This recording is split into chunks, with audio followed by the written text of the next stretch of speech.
Russia says that the strike was directed at military officials who are meeting in a particular building in this city. Is that likely? Are they trying to cover their tracks? Was their intelligence wrong, perhaps? It's difficult to say whether their intelligence is wrong. We will probably never know whether the intelligence is accurate or whether they're actually just working it as an excuse for justifying the attack.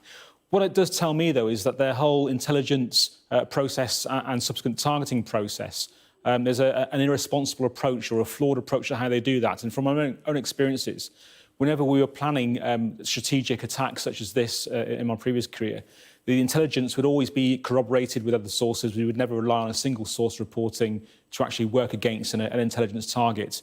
And there'd be so much work then done in the targeting, building up that target profile, the reason behind it, the justification for carrying out that attack, and the most suitable weapon system that we would use to actually prosecute that target.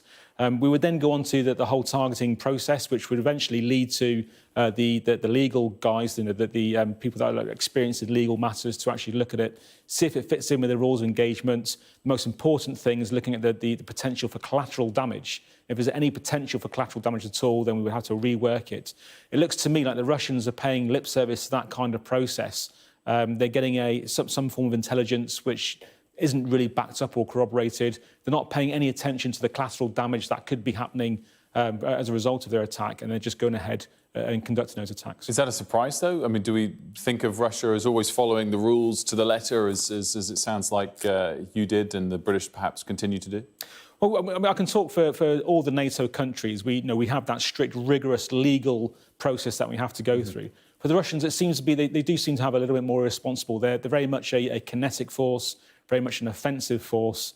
The actual way that they use their intelligence, to me, it seems a little bit blasé.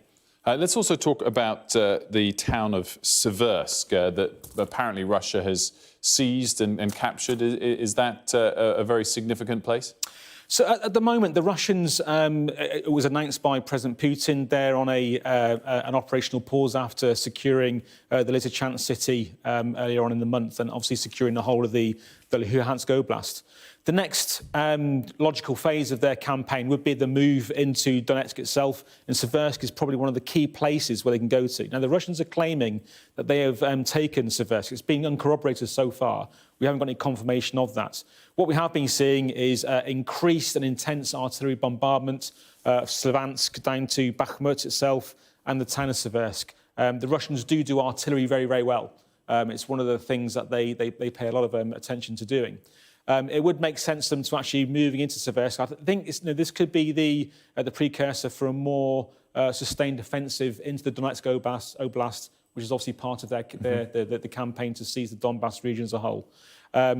It does move towards the E40 highway, which runs down from Slavyansk down to Bakhmut, which is a key highway that they will need to secure. That's going to stop the Ukrainian defenders from having more freedom of movement in that area to move troops around to where they're required, and also to where they need to get the arms, the ammunition and the equipment.